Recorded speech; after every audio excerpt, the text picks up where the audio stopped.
Good morning, everyone. So today's session is about the much talked about the 20 lakh crore economic stimulus that the government has announced last week.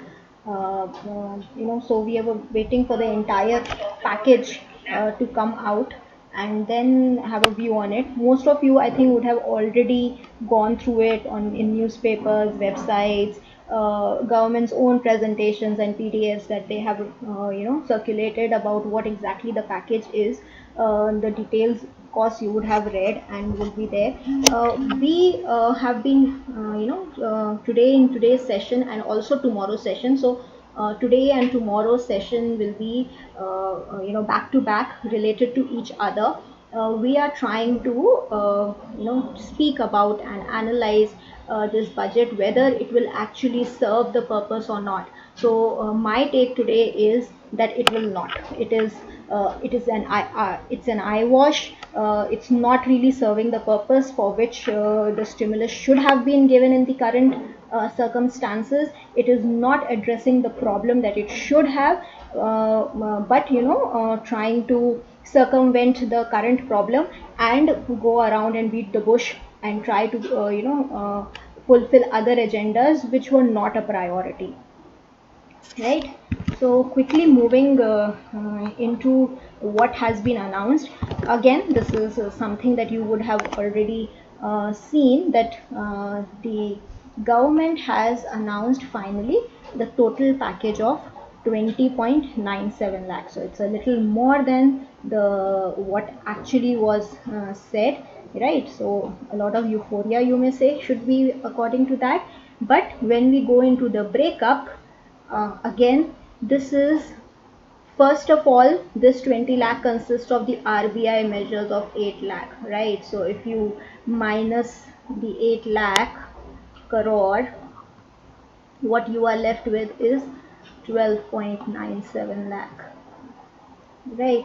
Out of this also, the earlier measures which they have already spent is 1.92 lakhs, so approximately 2 lakhs. So almost what they have announced new is 10 lakh crore, right? The new one that they have announced. And for this RBI also, you would know, these have come into various tranches. First was the various rate cuts that the RBI has done till Feb. That was accounted for around 2.8 lakh crores. Then they did another targeted LTROs. So please know about all these details. That was 1 lakh crore. Then they did CRR cut. That was 1.37 lakh crores. Then they opened the MSF, okay, to allowing it up to 3% of the SLR. That was another 1.37 lakh crore. Then they provided, last class I was talking about the mutual funds. So they provided support to the mutual funds to the extent of 50,000 crores. So that was another. And then another 0.5 lakh crores targeted LTROs that they had done for NBFC, specifically NBFC sector. Right, so total of this approximately 8 lakh crore is what RBI has announced, right? Now the government has actually come out with a new, what they have said 20 is actually 10 what they have announced. So let's go into what this 10 also consists of, right? So the first part that was announced on 13th May, when the FM started giving the details, this is the summary of the first part of the 5.94 lakh crores that the government had estimated, focusing mainly on the MSMEs sector that they said they have been providing. So most of it is just liquidity, if you say, right? And there is a difference between providing a stimulus and providing liquidity. One may argue, yes, that liquidity is what ultimately will pump in money in the economy. You cannot just give cash to people, but you have to give them liquidity so that they can run the business. Agreed, that can be an argument, but the thing is, at present the economy is not investing. Why are you forgetting the fact that banks have already been provided a lot of liquidity by RBI. So monetary policy has already been working from the last 4-5 months. In fact, I would say 1 year, from 2019 onwards, when they have been cutting rates continuously, and RBI has been relaxing norms for NBFCs to lend and provide them with liquidity. All this has been happening. Liquidity is being provided. So liquidity was not the immediate problem for these companies. The problem was that they don't have the demand to produce for. They don't want to invest and take credit when they don't see being able to sell their product, right? So in that case, and just to give you a number, banks, despite RBI cutting the reverse repo rate, the reverse repo is at 3.75%. Okay, RBI has been cutting it continuously to discourage banks from keeping money with RBI. Despite that, the banks are not willing. They have, the last number that was shared, they have around 8 lakh crores of liquidity parked with RBI. So if I go back to this, that RBI has pumped in 8 lakh crores liquidity, where has it gone? It has just come back to it in the form of reverse repo being parked with the RBI by the banks. So pumping in liquidity without an encouragement for the business to invest makes no sense, and it is no stimulus. It is not going to increase your demand. It's a long-term strategy, a long-term economics you are trying to apply to a situation where you currently need to push demand, right? So the first part, I think, is not serving the purpose at all. To give another example that this liquidity is not helping, the second tranche of the targeted LTROs that RBI had announced, which was for 25,000 that they came out with, only 50% of it was lapped up by the banks. 50% was not even utilized. It's just showing that pushing in liquidity will help only to an extent where the person in front of you, to whom you are trying to give the liquidity, is ready to take it up. If he is not taking it up, then how is it going to stimulate the economy? Okay, so that was another thing. Then this part, that the partial guarantee scheme too, for the liabilities of NBFCs, they have not been told anything about what happened to the partial guarantee scheme that was announced earlier. Okay, so somewhere I think around July, August last year, the government had announced the first part of it of 1 lakh crores. Okay, we don't know if anything was lapped up there, because again there was a lot of restrictions related to, you could only double A rated and above NBFCs were going to be given such guarantees, and that is not the situation with NBFCs right now. We have a lot of NBFCs which are rated below double A and need liquidity. So this time they have at least removed that restriction of rating. However, again, when you are saying 45,000 crore, the guarantee is for 20%. The guarantee is covering up to 20%. So again, this amount basically means only 9,000. Okay, because the government is going to give you guarantee for 20% of the loans. So actual stimulus again. So all of it, as I am saying, is a lot of liquidity measures. It is not stimulus. And in the current situation, clubbing and saying that both mean the same is not accurate, right? TDS reduction is another classic example of taking out money from one pocket and keeping the money in the other pocket. It's like telling the middle class that I will not deduct your tax today, but I will take it from you at the end of the year in March. Okay, so it's not saying that I will not take tax. They are just saying, okay, today I'm not taking tax, figure out a way to pay me the tax after 9 months. So again, no liquidity.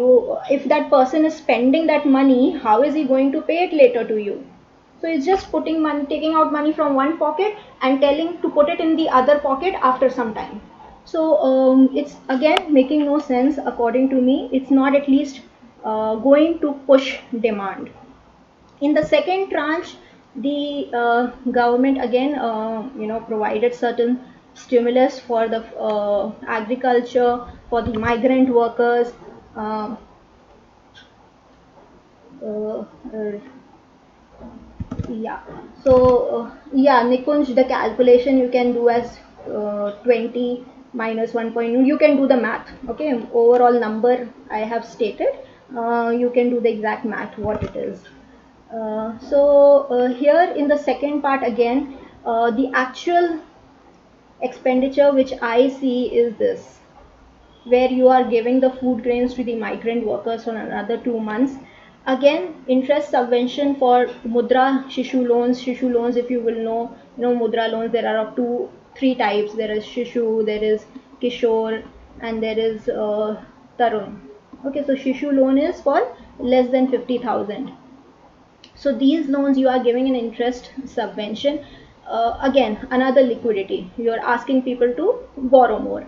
Special credit facility for street vendors up to 10,000 rupees.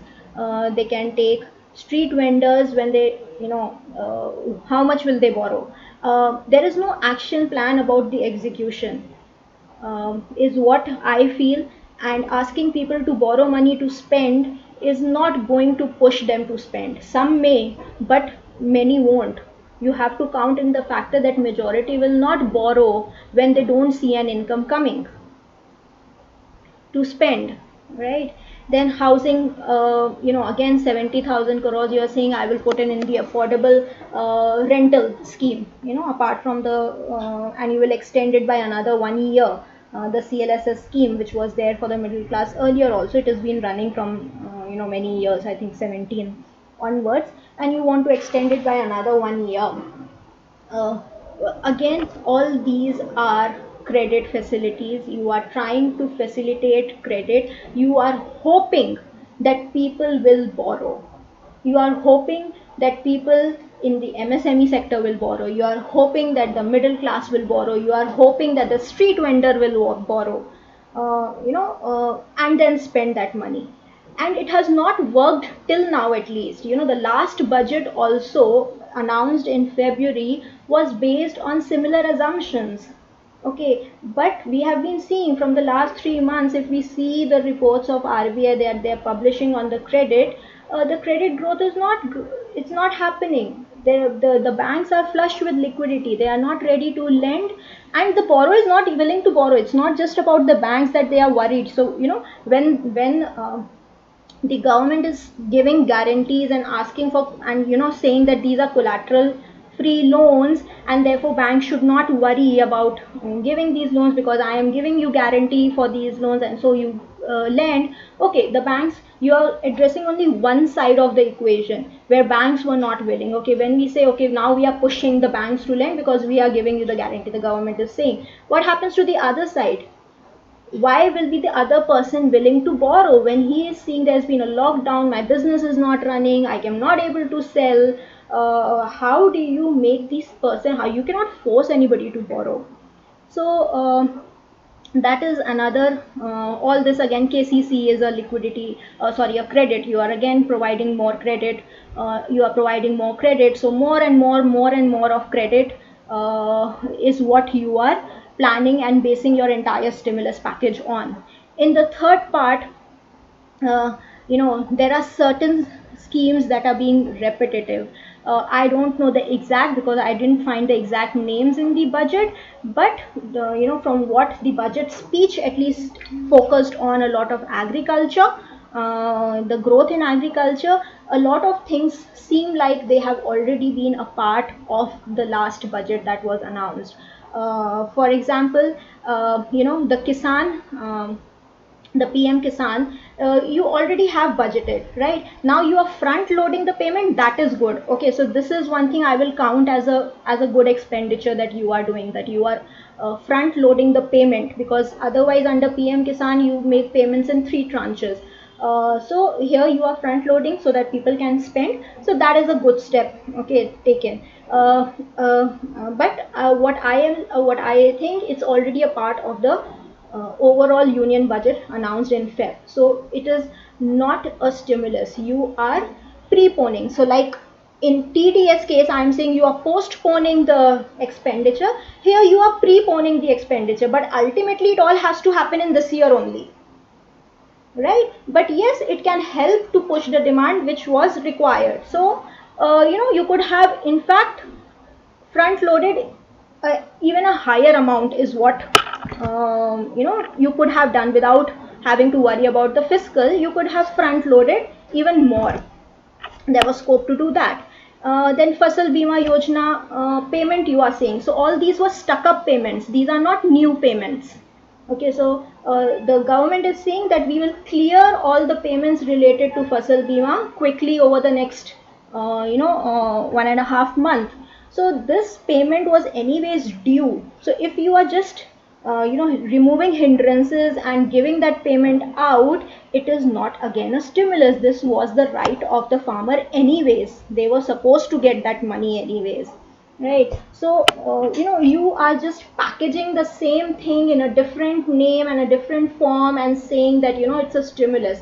My whole point is it is not a stimulus. You can just say we are carrying out a exercise to reform the economy, to give a push to the economy, to move the agenda for the long term. If you call it that, well taken. But if you call it stimulus, it is not stimulus.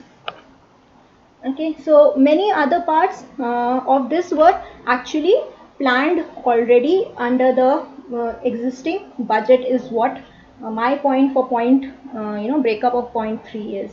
Point 4 and 5, yes, we do bring in some amount finally. Okay, so there is an additional Manrega allocation of 40,000 crore. This can be a good amount putting in the money. You have increased the Manrega rate to 202 per person from around 180 something initially. So this is again, you are putting in the money in the hands of the people. Now my whole contention for this is I hope it is being used productively. It shouldn't be like you're asking a person to dig a hole and then fill that hole up. Okay, so good initiative to put in the money in the hands of the people, but we should make sure that this becomes sustainable. And it will become sustainable, as of now it can create demand, but this will create a sustainable demand only if this payment has actually gone into building some productive assets, some capital formation in the country. Okay, if you just digging a hole and paying the people for digging the hole, it will not, it will only end when this money ends. You are not creating a cycle. So I hope execution is done well for the parts for which the actual expenditure is happening. Okay, so in short, many agencies have come out with and given their own numbers as to what exactly is the government spending out of this 20 lakh that they have announced, and the estimates range from anywhere between 1.5 to 2.7. So almost 10%. We are saying the government is talking about 20 lakh, but the actual is less than 3 lakh, right? So you are saying, going on saying that 10% of the GDP is the stimulus that we have given. It is not that much. It is anywhere less than 1 to 2% of the GDP stimulus that you are giving for an economy like India, which is very, very low. Okay, so these estimates, as we said, the highest being the Manrega, but hopefully it is used well. The viability gap funding, hopefully again it is used well. Others also are included, mostly related to agriculture. So we can see a lot of agriculture in the budget, union budget also, and this time in the stimulus also. Hopefully it will help in actually giving the results intended. Another point that I found very unrealistic, or too much of just speech in the stimulus package was that it said that the package will cater to various sections, including MSMEs, laborers, middle class, industries, among others. MSMEs, yes, they have come out with equity infusion plans, but again, as I'm saying, even I am debating those points because it depends on whether the MSME is in a position to take the money or not. Then labor, okay, they have been mostly focusing on the migrant labor to fulfill their current demand for the essentials right now. But what happened to the middle class? That was one big point that the PM had mentioned, that the middle class, because they are the biggest spenders. Okay, you cannot forget, apart from the laborers, the middle class is a very big chunk of spenders that can create demand in the economy and a sustainable demand in the economy. But I don't see anything apart from the TDS cut, which anyways is just postponing. In the same financial year, you are just postponing taking the tax. It's not really helping. You are not putting any money in the hands of the middle class. Industries, it's again debatable. What has been announced for the industries? Okay, I don't see any concrete stimulus being given to the industries in general. Okay, so you have again left out a big chunk of the economy that can create sustainable demand in the economy, and I don't know how this is going to work. Then the other part of the stimulus is, the stimulus which focused on was that we are more interested not just on the immediate impact, but also to create a sustainable economy, and therefore the reforms and the various announcements that have been given will focus on sustainable demand. Okay, so I said the immediate demand is missing. Now let's look at the sustainable demand part, for which the government has come out with a lot of reforms and points to show that it's a good long-term stimulus package, and that's not just today's problem, right? So in that, again my argument is, for tax you have increased the deadlines for compliances.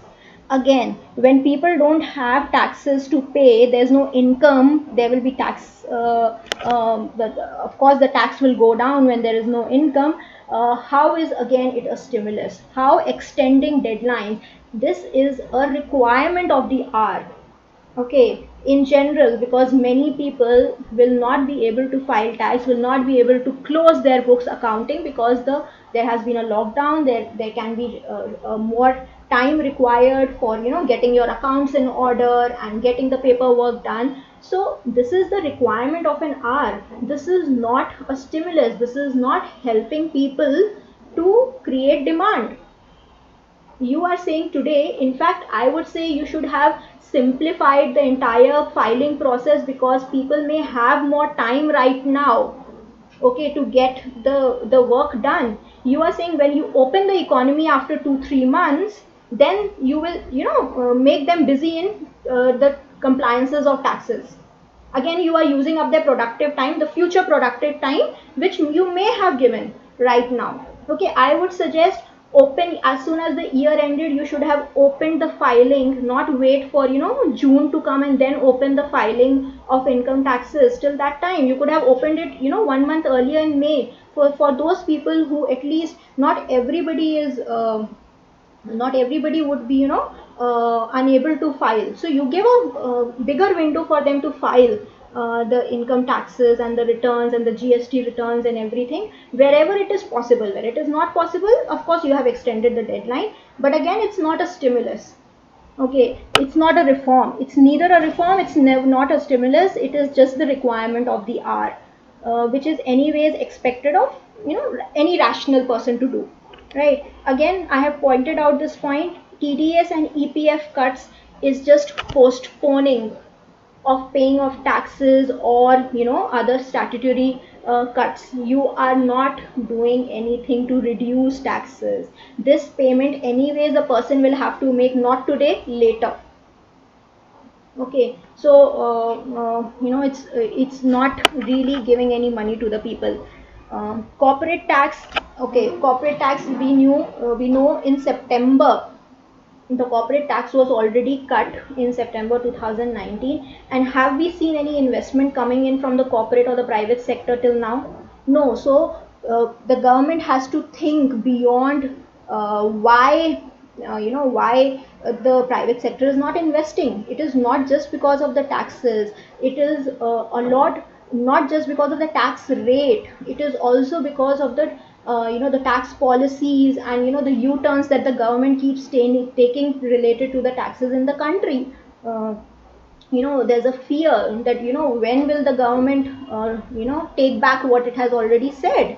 There is no consistency or sticking to your own policies and agendas. So you have to understand the problem and then address it accordingly. You cannot have one specific framework and expect that it will work for any situation, right? So just doing this is not going to help. Just providing liquidity is not going to help until and unless the private sector is willing to invest in the economy. Then the government has been harping a lot upon the structural reforms that we have been doing. We have brought in a lot of structural reforms. Some people have gone as far as to say these are as good as the reforms that were done in 1991. But is it really so, is what I want to understand. Bringing in the new definition of MSMEs. Okay, this thing has been on the proposal for almost 4 or 5 years, I think, is what I'll estimate, right? Ultimately, you have come out with a solution is, okay, let me combine both the definitions. Initially, it was that we will remove the investment criteria altogether and have a turnover based MSME definition, and this argument has been, and this proposal has been going around from almost 4-5 years now. And today you come out with a solution, okay, let me combine both, investment also and turnover also, right? How is it this going to help? Till now people were worried about investment. So the government is saying because many MSMEs were not investing because they wanted to remain in the MSME segment, right? And therefore we have brought in the turnover criteria. Now I am asking the question, won't now people try to fudge their accounts? Maybe if they have a higher turnover, till now at least they were not investing and it was still visible. What if now they are earning a higher turnover but they start showing on paper less? Aren't you giving an incentive to create a parallel cash economy again to the MSME sector? So not a very well planned through move right now, again, according to me. Then you say to help MSMEs sell their products, you are going to create an e-market. Very well taken, good point. But how successful have you been with GeM, the government e-marketplace for procurement of products? Okay, I hear so many MSMEs struggling to register their products. For every product, they have to go through the entire process of registering one product. So an SMME who is producing 2-3 products, they have to keep doing that process so many times. Is it going to be as complicated as that? And many MSMEs have actually closed down because of the GeM process. So are you going to complicate another e-marketplace through this process? So these are my questions, that reforms should be where they are needed.